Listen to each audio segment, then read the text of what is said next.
Muy buenas noches, bienvenidos todos a un nuevo encuentro aquí de mujeres en agricultura.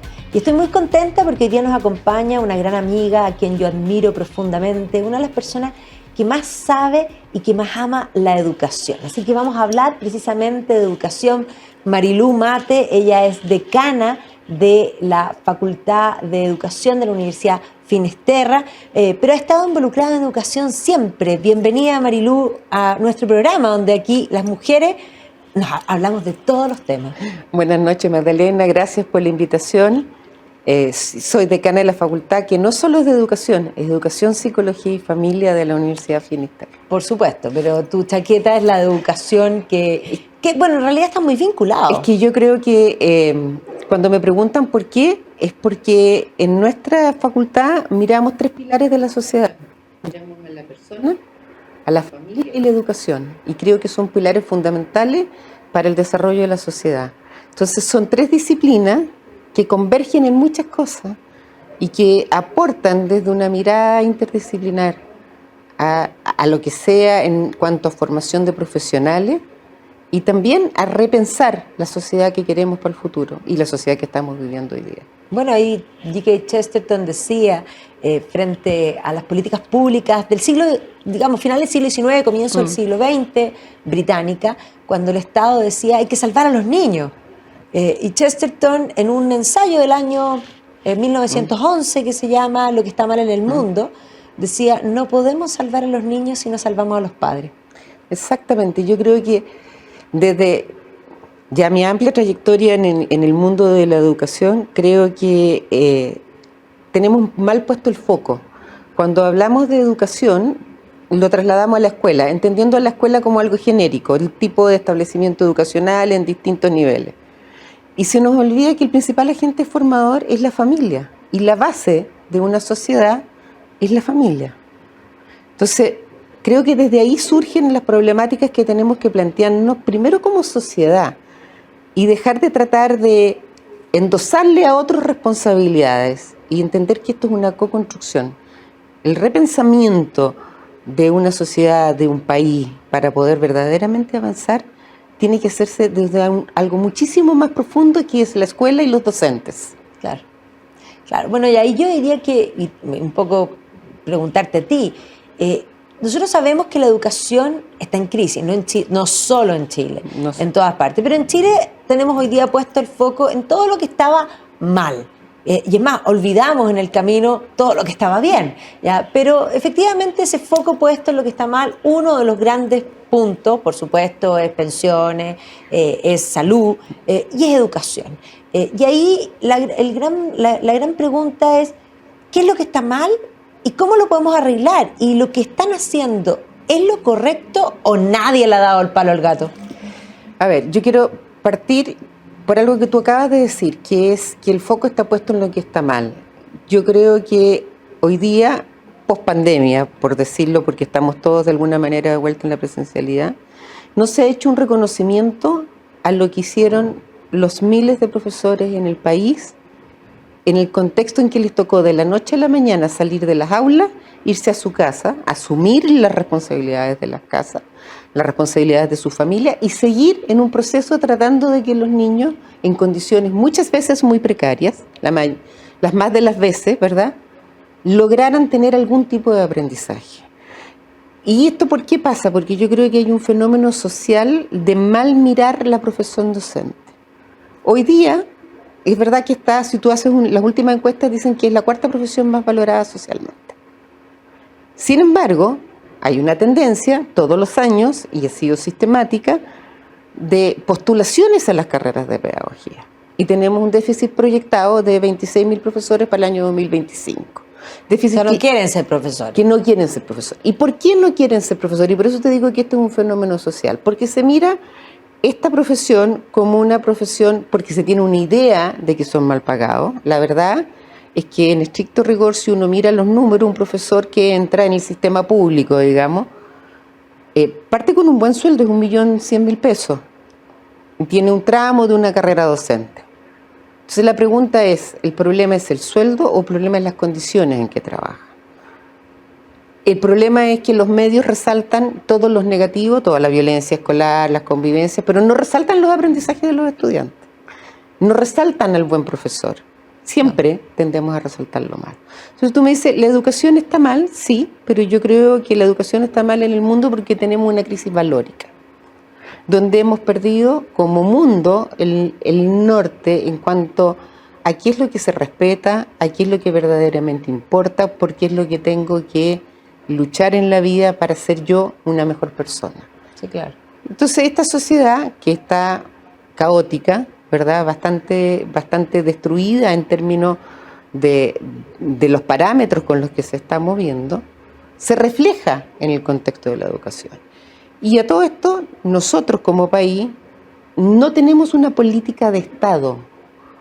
Tenemos gobiernos que tienen políticas educacionales, que además, como cambiamos cada 4 años...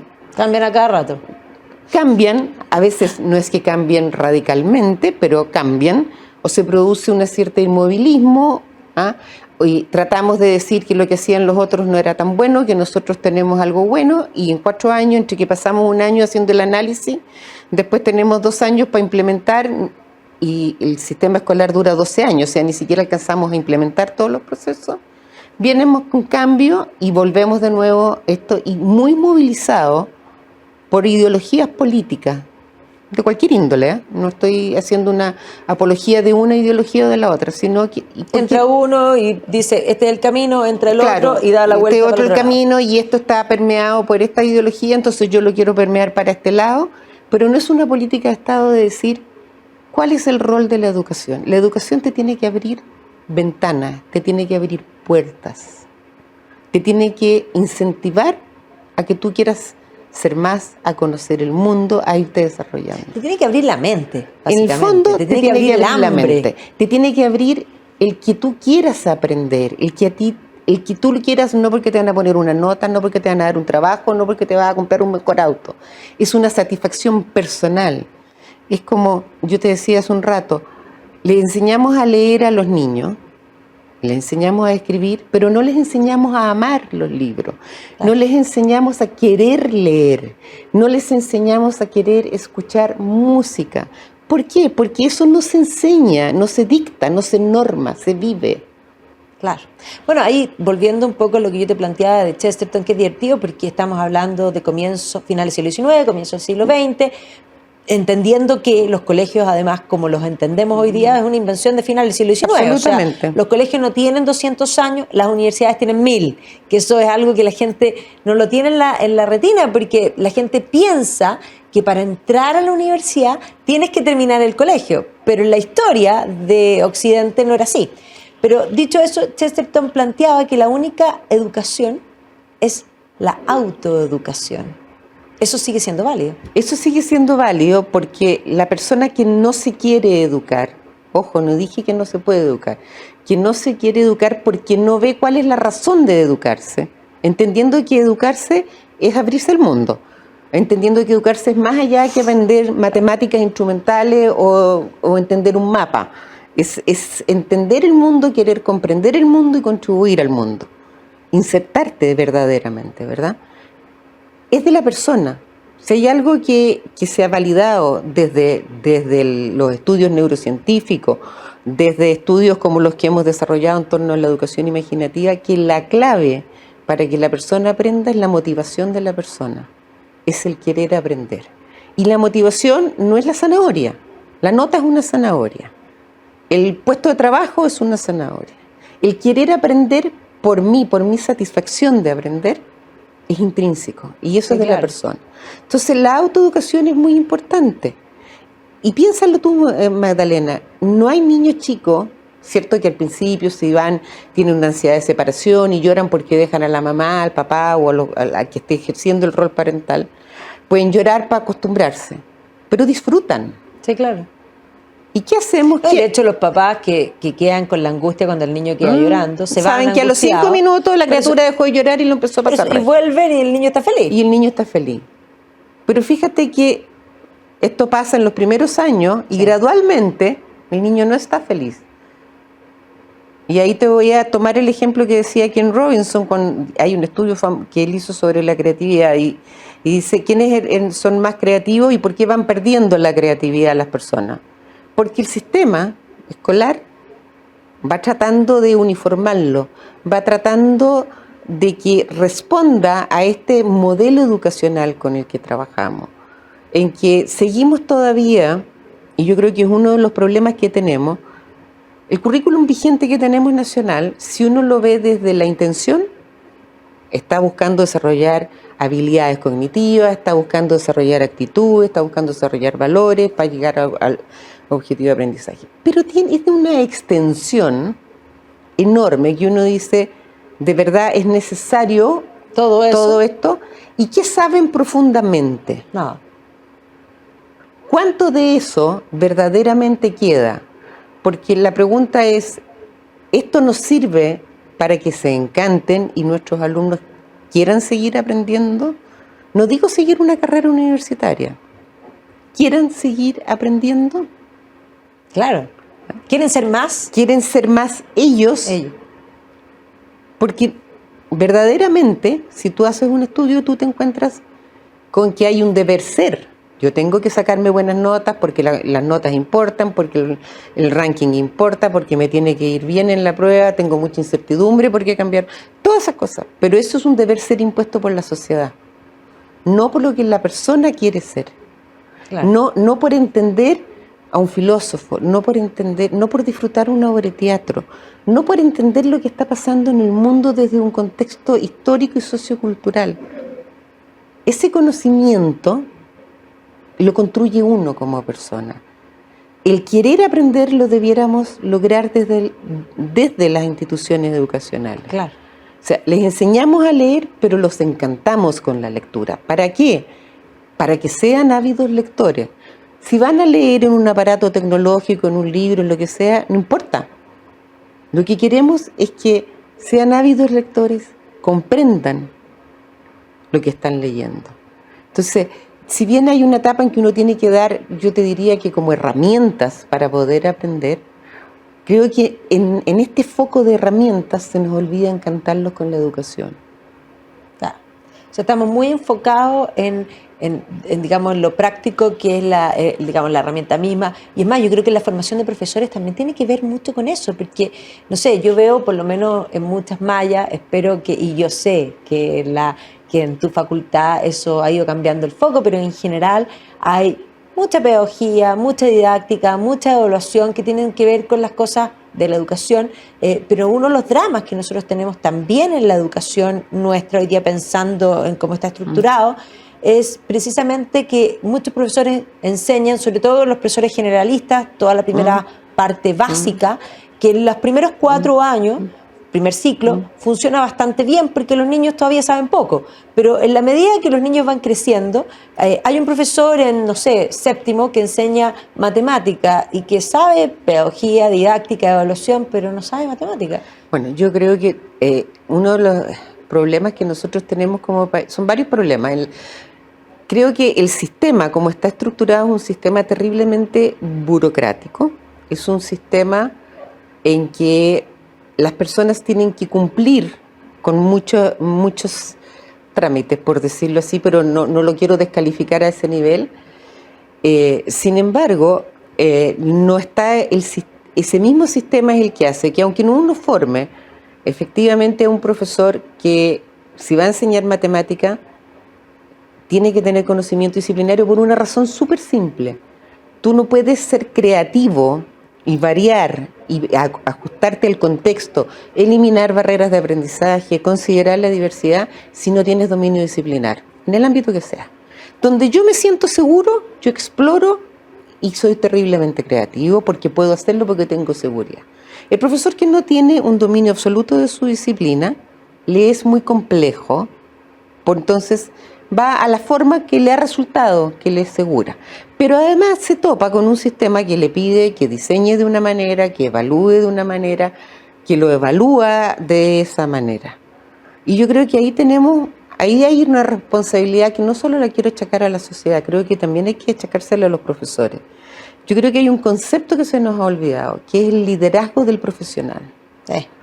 Que no es ser director, es ser líder de ti mismo, es ser líder de tu desarrollo, el poder irte formando, porque seamos sinceros, la universidad nunca te da la formación para el resto de la vida, No. te da una base. Y yo siempre le digo a mis alumnos, cuando yo salí de la universidad y me tuve que enfrentar en solitario a un curso, tuve la sensación de decir solo sé que nada sé. Y desde ahí empezar a construir y a rescatar lo que había aprendido, pero a seguir aprendiendo, ¿verdad? Pero ahí también hay una cosa que tú hablas de la burocratización, que por una parte uno se imagina el funcionario público, pero también por las estructuras que se han ido estableciendo. Y muchas veces esas estructuras pueden ayudar a orientar, pero básicamente también van quitando y van cortando, van podando las posibilidades de los profesores, porque yo me imagino que un profesor de, pensemos, educación media, que enseña literatura, el currículum establece, voy a inventar, que tiene que pasar a Shakespeare en una sesión. Mi gran pregunta es cómo tú pasas a Shakespeare en una sesión. Es que el currículum no te dice eso. Lo que pasa es que por eso te digo, yo creo que se ha dado una visión muy limitante. El currículum efectivamente te dice usted tiene que lograr ciertos aprendizajes, claro, pero tiene que tener una cobertura curricular.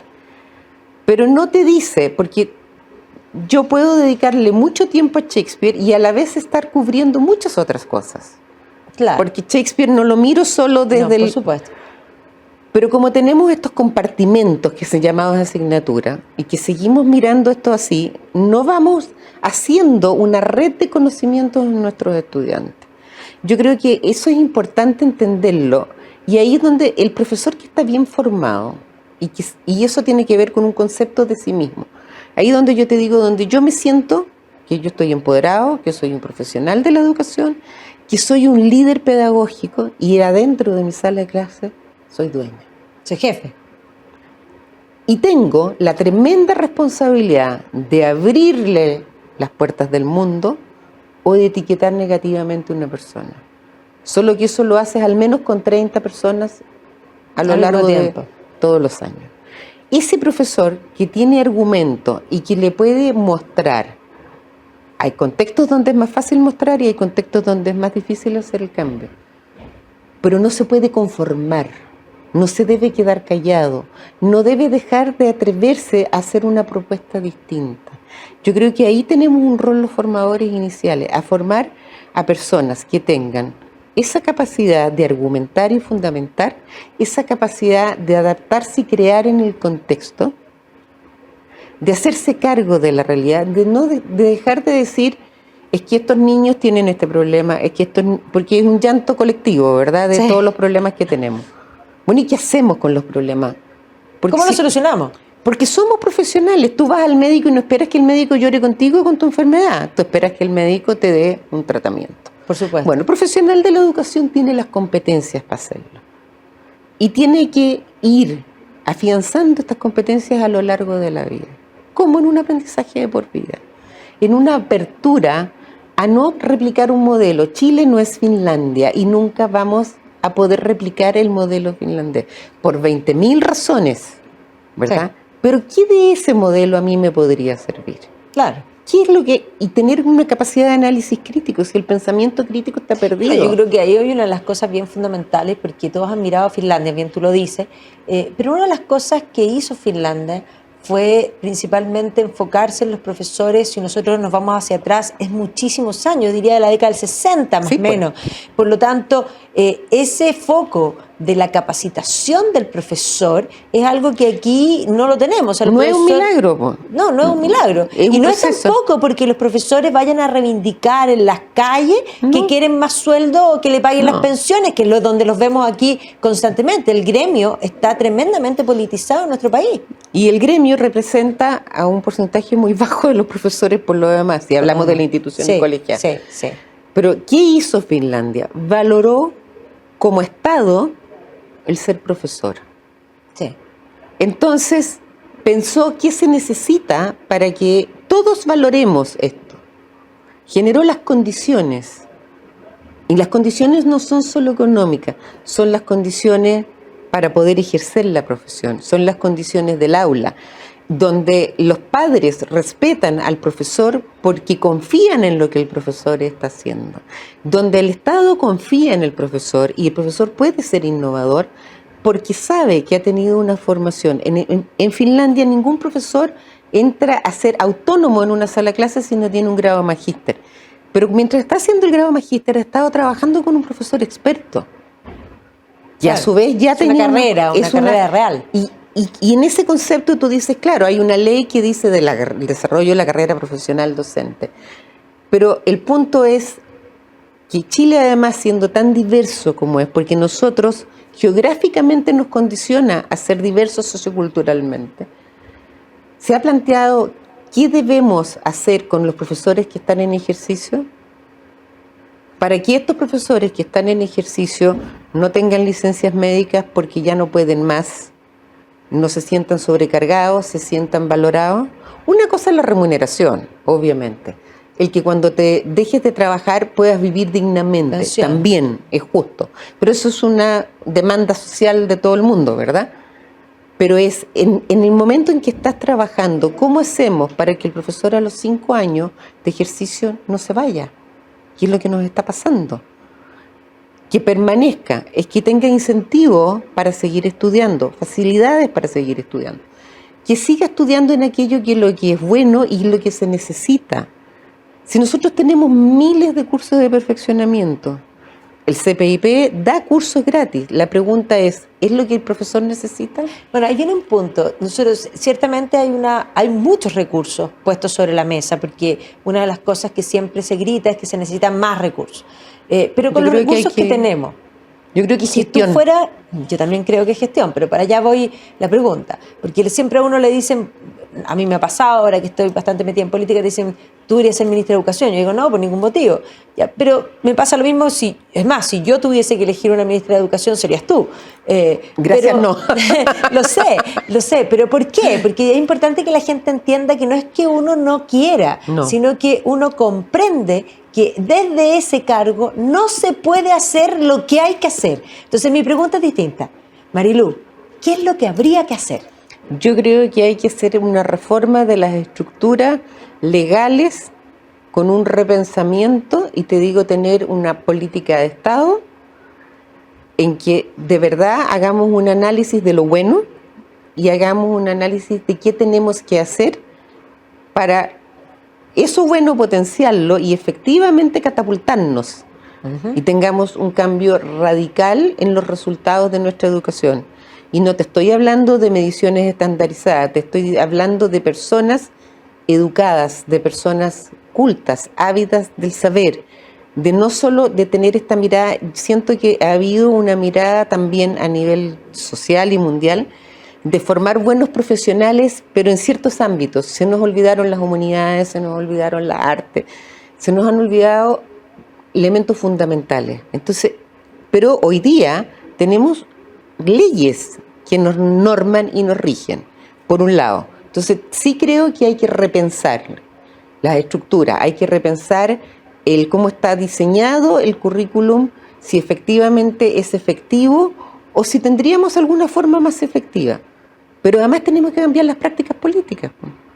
O sea, tendríamos que desburocratizar por una parte. Desburocratizar profundamente. Tú te das cuenta que a veces te encuentras con que te dicen, porque yo creo que la gestión es muy importante y tú eso lo ves cuando logras visualizar escuelas con muy pocos recursos que tienen mejores resultados que escuelas con muy buenos recursos. Y tú dices, ¿por qué pasa esto? Porque hay una gestión, hay una persona con visión. Sí. Y sabes que esa visión hace que los profesores que lleguen ahí se reencanten con la profesión. Y no necesitas nada más que eso, desde ahí construyes, ¿verdad? Pero esas personas tienen que hacer malabares porque hay mucha burocracia alrededor de la educación. Y eso te quita tiempo para pensar, para crear, para reflexionar. Entonces tú dices, si hoy día tenemos tantos problemas de convivencia escolar, de violencia, los consejos de profesores yo me imagino hoy día que están dedicados a ese tipo de problemas, pero no estamos repensando la educación, no estamos reflexionando sobre nuestras prácticas, no estamos compartiendo nuestras buenas prácticas, no estamos compartiendo, porque no hemos tenido tiempo, ningún artículo importante sobre lo que está pasando en educación en el mundo. No estamos aprendiendo qué pasa, qué nos están diciendo las neurociencias del ser humano. Claro. ¿Cómo aprende? ¿Ah? O me dieron un curso de neurociencia de 15 horas, me encanté, pero después cuando llegué me pilló la máquina, porque necesito cambiar todo lo que tengo para que efectivamente se plasme de esa manera. Pregunta, en el sistema actual, si un profesor es malo, ¿qué pasa? Queda ahí. Pasa poco, porque tenemos un sistema estructurado legal que permite una movilidad muy reducida. Y porque además, de alguna manera, cuando el profesor está mal evaluado, más allá de que uno pueda estar de acuerdo cómo se evalúa el profesor o no, si el profesor está mal evaluado, el profesor tiene que perfeccionarse. Ya, de pero acuerdo. es un check.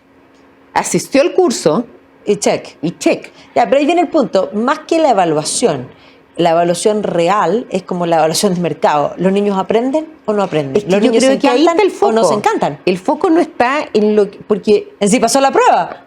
El foco no está en si yo diseñé una clase bonita. Claro. Porque en el papel está.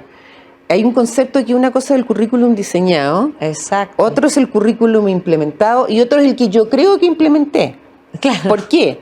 Porque como no tengo instancias de verme, como no tengo instancias de autoevaluarme, ni que mis pares me evalúen, sobre todo para la fortaleza, muchas veces yo creo que implementé lo que diseñé y implementé algo radicalmente distinto.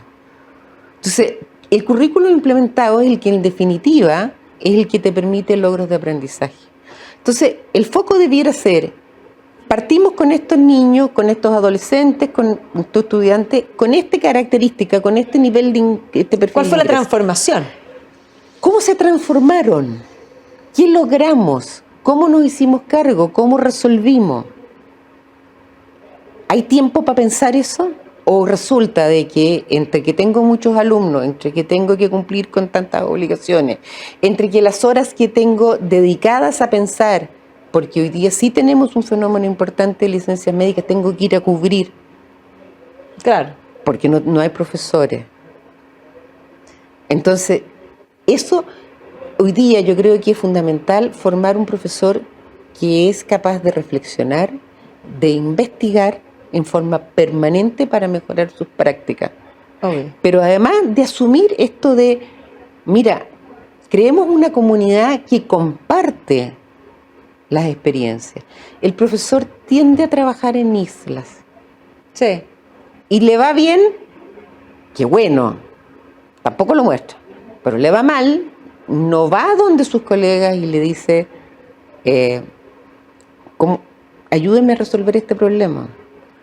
¿Por qué? Porque no tienen tiempos, no porque no quiera hacerlo.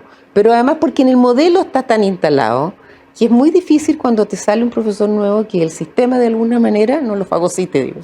Una de las cosas que a mí me llama la atención es que efectivamente se ha demostrado, sobre todo con los planes de habilitación de profesores, que profesionales de otras áreas que hacen algunos cursos de pedagogía resultan ser muy buenos.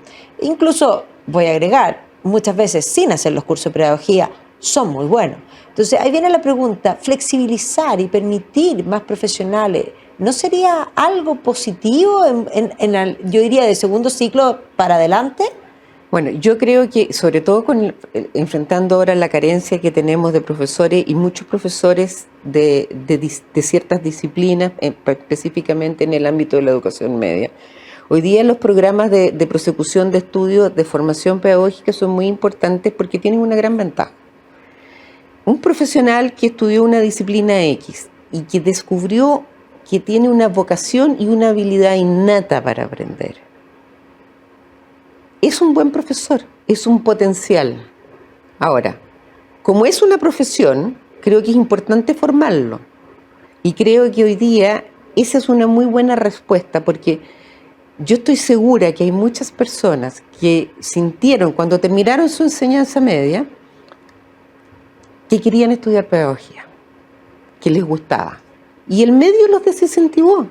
Claro. Maida, estoy segura que si tenía buenas notas, si le fue bien en lo que haya dado en ese minuto, le dijeron, pero ¿cómo? ¿Cómo vas a ser profesor de matemáticas si te da para ingeniería? Claro. ¿Ah? ¿Cómo si te da para derecho? ¿Cómo? ¿Por qué te vas a dedicar a una presión social Y nadie le mostró el encanto y la maravilla, el poder que tiene un profesor. Si nosotros transformamos la vida, transformamos la sociedad. Absolutamente. Entonces, esa persona que después de dar una vuelta vuelve, tú tienes una persona madura, una persona con vocación, con conocimiento disciplinar, que lo único que tú tienes que darle son algunas herramientas para que pueda adecuarse a un cierto sistema y también conocer más profundamente, porque eso es muy importante, Maida. Un profesor tiene que saber cómo aprenden sus estudiantes. Y eso no es intuitivo, porque somos profesionales. Y yo creo que hasta ahora no se ha valorizado la profesión de cualquier nivel de educación, y yo creo que eso es fundamental. Ahí está la clave. ¿Por qué postulan los mejores estudiantes en Finlandia? Porque es valorizado socialmente el ser profesor. Además de eso, tienen la remuneración, tienen la universidad, porque tiene una carrera y lo siente como tal y le es importante. Y yo te aseguro que transversalmente hay un respeto a lo que se hace.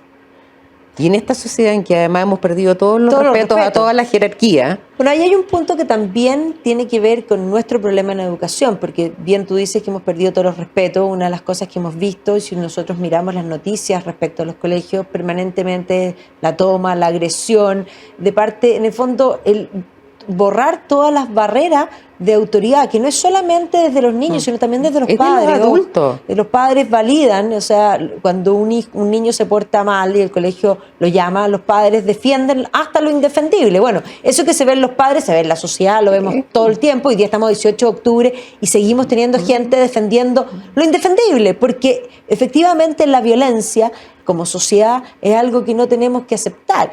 Pero incluso yendo a educación y a lo mismo a la política, pero yo recuerdo, y para mí se convierte en un ícono, ese momento en que esa niña, María Música, le tira el vaso de agua a la ministra de Educación y nadie hace nada. Y es más, encuentran que es ídola. Tenemos un problema que hace que sea imposible mantener las instituciones en esa forma. Yo creo que es un problema grave. Primero, a mí me encantaría que en las noticias mostraran no solo el lado problemático de la educación, sino que alguna vez mostraran lo heroico.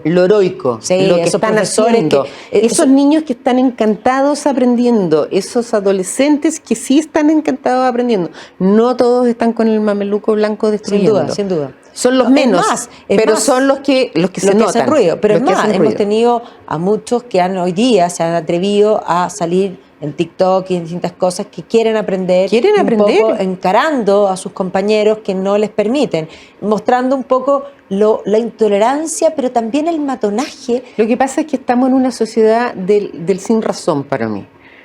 Entonces, como yo protesto contra algo, no tengo argumentos para protestar y lo valido frente a la violencia y lo destruyo. Y ahí es donde yo le hago una llamada profunda en general a la sociedad y a los padres o a aquellos que están ejerciendo roles parentales. ¿Qué modelo estamos siendo? Manejamos como locos. Si te piden la pasada, nadie te la da. Andamos todo el día apurados.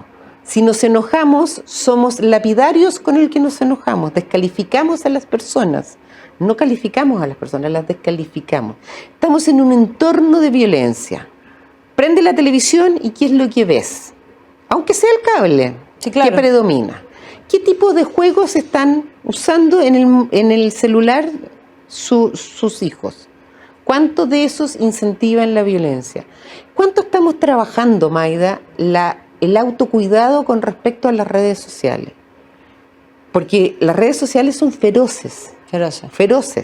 Antes, cuando tú tenías un conflicto con una persona, era en un espacio físico, a lo más en un espacio de un grupo.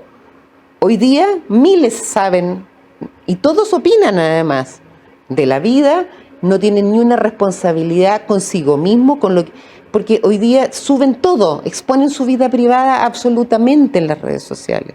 ¿Y qué estamos haciendo como adultos? ¿Eso es responsabilidad del colegio? ¿Es responsabilidad de los profesores? ¿Los profesores quisieron traer niños al mundo? No, somos corresponsables, pero la responsabilidad es de la sociedad, la responsabilidad es de la familia. Si yo uso un lenguaje para referirme al presidente de la República, sea quien sea, de mi gusto o no de mi gusto, para las distintas jerarquías que existen en una sociedad y que te permiten convivir pacíficamente. ¿Qué quieres, que mi hijo no tenga ese mismo lenguaje? Claro. Si yo no le he enseñado a respetar los valores, los principios que nos permite vivir armónicamente, si yo cuando sale alguien en la televisión aplano, porque no piensa igual a mí, porque el que tú no pienses igual a mí ya hace que tú seas mi enemigo. Por supuesto. Y me dé autorización para tuitear, para poner porque eso es lo que es. Y te descalifique y haga juicios sobre tu persona cuando no te he visto en mi vida. Claro. Entonces, sí tenemos nosotros, y yo creo que ahí los medios tienen una tremenda responsabilidad. Porque en general lo que mostramos es lo malo. No le damos voz a aquellos que les cuesta más tener voz, porque los que salen a destruir, los que salen a protestar, los que faltan el respeto, de alguna manera, por el entorno en que han vivido, tienen voz. No digo que sea buena la voz, pero tienen voz. Sí, claro.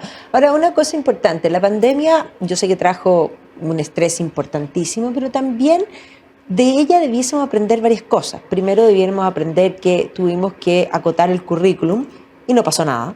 Y entonces la pregunta ¿es el currículum tan extenso, tan necesario? Y es divertido, pero hay una falta de aprendizaje. Es como que lo mismo que pasa con respecto a lo político y el plebiscito del 4 de septiembre. Es como que pasó, pero ya, vamos a seguir haciendo lo mismo, lo vamos a hacer más lento. No. No puedes seguir haciendo lo mismo. Hay algo que te está dando una información que hay que cambiar el rumbo. Bueno, si en la pandemia no pasó nada y el currículum se acotó, ¿no será entonces el momento de poder achicar ese currículum? De hecho, yo les puse en una columna que ya que habíamos hecho una priorización curricular, exacto, era el momento de hacer una reflexión sobre esa priorización curricular, no para cerrar la brecha para aumentarla, sino que para ver qué es lo que es verdaderamente fundamental.